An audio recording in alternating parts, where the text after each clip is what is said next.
हरियाणा में जैसे जैसे विधानसभा चुनावों की तारीख नजदीक आ रही है, वैसे ही सियासी पारा हरियाणा में लगातार गर्माता जा रहा है। तो आज हरियाणा में विधानसभा चुनावों को लेकर क्या हलचल रही, क्या कुछ खास रहा, चलिए नजर डालते हैं।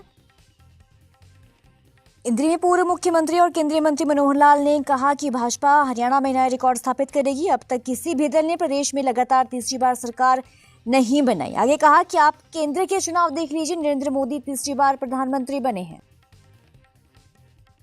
पत्रकारों से बातचीत में केंद्रीय मंत्री मनोहर लाल ने कहा कि हम अपना घर संभाल रहे हैं, शैलजा को संभालने की ज्यादा जरूरत है। कई बार मन में कुछ और होता है और जुबान पर कुछ और। मेरा भी संभला हुआ है, उनकी भी हमको दिक्कत नहीं है। उन्होंने कहा मैं कांग्रेसी हूँ, कांग्रेसी रहेंगी, लेकिन मन के विषय होते हैं, मन में क्या चल रहा होता है और बाहर कहा क्या जाता है, ये अलग अलग बातें होती है। मैंने कभी भी नहीं कहा कि वो भारतीय जनता पार्टी में आ गई है। हम अपना घर संभाल रहे हैं, उनको संभालने की जरूरत ज्यादा है। ऑल इंडिया कांग्रेस के राष्ट्रीय प्रवक्ता पवन खेड़ा ने भाजपा पर साधा निशाना। उन्होंने कंगना रनौत के किसानों के खिलाफ दिए गए बयान को भाजपा की ओछी राजनीति बताया। पवन खेड़ा ने कहा कि भाजपा पहले अपने सांसदों से इस तरह का बयान दिलवाती है और उसके बाद बैकफुट पर आती है। पवन खेड़ा ने कृषि कानून पर दिए बयान पर कंगना रनौत और भाजपा को खरी खोटी सुनाई। ये अहंकार ही हो सकता है कि आप की एक सांसद खुलकर कह रही हैं कि हम जब सरकार बनाएंगे तो काले कानून वापस ले आएंगे। इन काले कानूनों को धकेलने के लिए यहां के किसानों ने अपनी शहादत भी दी है। बीच कोविड के 750 किसानों ने अपनी जान गंवा दी दिल्ली के बॉर्डर पर। इससे ज्यादा शर्मनाक बात किसी देश के लिए, किसी देश की राजधानी के लिए, किसी देश की सरकार के लिए और कोई नहीं हो सकता। उसके बाद अगर वहां की एक चुनी हुई सांसद कहती हैं कि ये तीनों काले कानून वापस लाए जाएंगे, तो ये षड्यंत्र के अलावा और कुछ नहीं हो सकता। ये दूसरा षड्यंत्र है, पहला जवानों के खिलाफ और दूसरा किसानों के खिलाफ। आसंद में रैली को संबोधित करते हुए राहुल गांधी ने भाजपा पर साधा निशाना। उन्होंने कहा कि हमें ऐसा हरियाणा चाहिए जहां बच्चे ना रोए, मां ना रोए। ऐसा हरियाणा कांग्रेस आपको देगी। गरीबों के लिए घर, 300 यूनिट मुफ्त बिजली कांग्रेस देगी। हमें हरियाणा ऐसा चाहिए जहां बच्चे ना रोएं, जहां पिता अपने बच्चे के गले लग सके, जहां मां ना रोए। ऐसा हरियाणा हमें चाहिए और ऐसा हरियाणा कांग्रेस पार्टी आपको देने जा रही है। अब आप मुझसे पूछोगे ठीक है, आपने कह दिया, बताओ कैसे। मैं आपको शुरुआत की बात कर रहा हूं। पहला कदम, महिला शक्ति, 2000 रुपए हर महीने महिलाओं को और 500 रुपए का गैस सिलेंडर। आसंद में रैली को संबोधित करते हुए कांग्रेस नेत्री कुमारी शैलजा ने राहुल गांधी का स्वागत किया। कहा भाजपा के कुशासन का बदला लेने का समय आ चुका है, इंतजार की घड़ियां खत्म हो चुकी हैं। साथियों, मैं सबसे पहले हमारे आदरणीय नेता राहुल गांधी जी का स्वागत करती हूं, इनका धन्यवाद करती हूं जो आज इन्होंने देश में कांग्रेस पार्टी का परचम इतना ऊंचा लहरा दिया है। जो बोलते हैं ना कि बार हैज बीन रेज्ड, इतना ऊंचा कर दिया है कि आज इनके सामने कोई और नेता सामने टिक नहीं पा रहा है।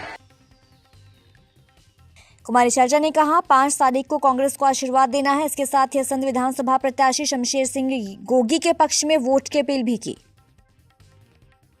हरियाणा विधानसभा चुनावों की तारीख जैसे नजदीक आ रही है, वैसे सभी दलों के नेता प्रचार अभियान में तेजी ला रहे हैं और पार्टी प्रत्याशियों के समर्थन में अब मैदान में स्टार प्रचारक भी उतर चुके हैं। इसी कड़ी में रादौर में भाजपा द्वारा प्रत्याशी श्याम सिंह राणा के समर्थन में जन आशीर्वाद रैली का आयोजन किया गया। हरियाणा के कार्यवाहक मुख्यमंत्री नायब सिंह सैनी ने मंच से जहां कांग्रेस पर निशाना साधा, वहीं पिछले 10 वर्षों के सरकार के शासन के विकास कार्यों और योजनाओं की जमकर बखान भी किया। 2014 के पहले का शासन वो लाना चाहते हैं। हरियाणा प्रदेश को भ्रष्टाचार और नौकरियों को भाइयों पर्ची खर्ची के ऊपर वो यहाँ पर देना चाहते हैं। इस प्रकार का कांग्रेस ने रोड मैप तैयार किया है। जो उनके विधायक हैं, जो प्रत्याशी चुनाव लड़ रहे हैं, भाइयों उन्होंने तो पूरे जो नौकरी की कोटा है उसको भी बांटना शुरू कर दिया है। एक कहावत है, हरियाणा के अंदर सूतना कपात और लट्ठम लट्ठा वाले अभी ना सरकार बनी है और ना कांग्रेस की बननी है, और अभी से सीटों का बंटवारा करना शुरू कर दिया। मेरे हिस्से में इतनी आएंगी। हरियाणा के पूर्व मुख्यमंत्री भूपेंद्र सिंह हुड्डा ने पीटीसी न्यूज के साथ खास बातचीत की और हरियाणा में कांग्रेस की विधानसभा चुनावों की तैयारियों को लेकर जानकारी भी दी। भूपेंद्र सिंह हुड्डा ने कहा कि जनता का भारी समर्थन मिल रहा है और जनता फैसला कर चुकी है कि अब की बार हरियाणा में कांग्रेस की सरकार बनेगी।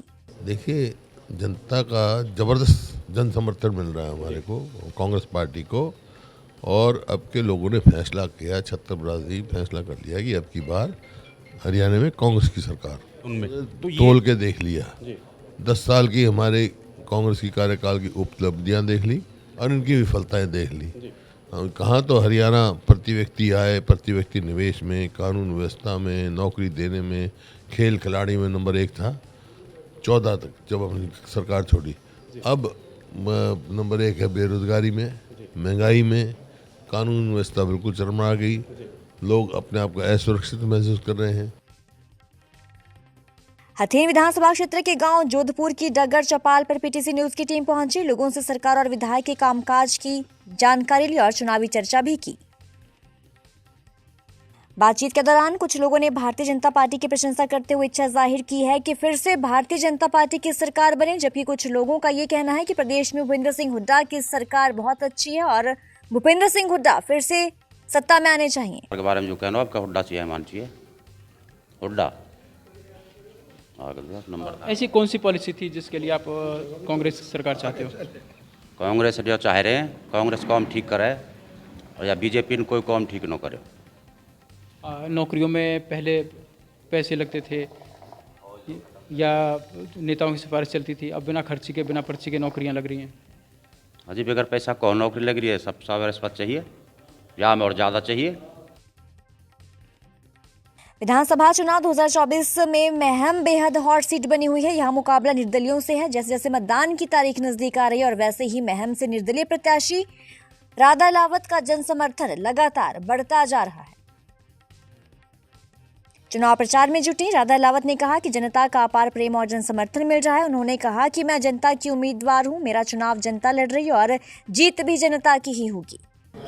भाई डोर टू डोर वाला प्रोग्राम तो लिया हो, आज तो मैं चाय पाने के लिए आई थी और मैं जिस गांव में जाती तो हूँ चाय के प्रोग्राम के लिए, लेकिन कहीं तो ट्रैक्टरों की लंबी लाइन लगा के जुलूस निकाल रहे हैं, कहीं देखो जन समर्थन करने के साथ साथ पंचायतों के अंदर एक जनसभा होने लगी। तो मेरे को लगता है इस बार लोगों ने एक मन बनाया है कि पुराने सिस्टम से हम बाहर निकलना चाहते हैं, बाहरी आदमी को हम बाहर भेजना चाहते हैं और हमारे अंदर का ही कोई ऐसा व्यक्ति हो जो हमारे बीच में रह के हमारे काम करवाए, हमारी सेवा करे और हमारी कोई सुनवाई करने वाला होना चाहिए। तो मैं सभी बिरादरी, छत्तीस बिरादरी का इस बात के लिए धन्यवाद करती हूँ। हरियाणा विधानसभा का चुनाव प्रचार अब अंतिम दौर में है। अब हरियाणा के बड़े धुरंधर नेता अपनी पार्टियों के लिए प्रचार करने में जुटे हैं और इसी कड़ी में हरियाणा के 5 बार मुख्यमंत्री ओम प्रकाश चौटाला अब अपने उम्मीदवारों के लिए गांव-गांव, शहर-शहर में जाकर खूब पसीना बहा रहे हैं। ओम प्रकाश चौटाला ने अपने डबली हलके से चुनाव प्रचार की शुरुआत की और अपने भतीजे आदित्य चौटाला के पक्ष में चुनाव प्रचार किया। चुनावी रथ में सवार होकर पूर्व मुख्यमंत्री ओम प्रकाश चौटाला ने गांव में लोगों का अभिवादन ग्रहण किया। उम्मीदवार की वोट मांगने आया, मेरी आईडी रखोगा तो मैं थाने एक ही विश्वास दिलाऊंगा, ये राज बना दो, फिर थारा सारा खोटवा काट दो।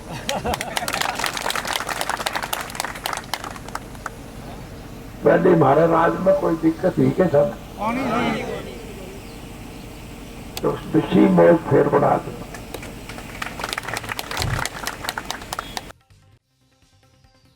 चुनावी रथ से लोगों को संबोधित करते हुए पूर्व मुख्यमंत्री ओम प्रकाश चौटाला ने कहा कि आप लोगों ने नैलो का शासन भी देखा है। नैलो के शासन में हरियाणा के हर वर्ग से लोगों का उत्थान किया है। इसके साथ ही कांग्रेस और भाजपा के शासन से आज हर वर्ग परेशान हो चुका है। सोनीपत से भाजपा प्रत्याशी निखिल मदान ने कहा कि सोनीपत विधानसभा में भारतीय जनता पार्टी की भारी बहुमत के साथ जीत होगी। जनसंपर्क कार्यक्रमों में उन्हें लगातार जन समर्थन और जन आशीर्वाद मिल रहा है। वो पूर्ण रूप से आश्वस्त हैं कि आने वाली 8 अक्टूबर को सोनीपत में कमल खिलेगा। निखिल मदान ने शहर के रोहतक रोड पर मिशन चौक से कालूपुर चुंगी तक पदयात्रा करते हुए दुकानों पर जाकर वोटों की अपील की। इस मौके पर 2 दर्जन से ज्यादा जगहों पर भाजपा प्रत्याशी निखिल मदान का व्यापारियों द्वारा भव्य स्वागत किया गया। भाइयों का जिन्होंने स्वागत किया उनका धन्यवाद करता हूं और आप सबसे अपील करता हूं कि 5 तारीख को कमल का बटन दबाकर आप सब आशीर्वाद दीजिए ताकि जो हमारे सोनीपत के विकास की लड़ाई है उसको और जोरों से लड़ सके। अपने सोनीपत को एक बेहतर सोनीपत बना सके। आप सबका बहुत बहुत धन्यवाद। जय हिंद, जय भारत। तो हरियाणा में आज दिन भर चुनावी हलचल कैसी रही, क्या कुछ खास रहा, हमने आपको बताया। हरियाणा में विधानसभा चुनावों की पल पल की अपडेट के लिए आप जुड़े रहिए पीटीसी न्यूज हरियाणा के साथ।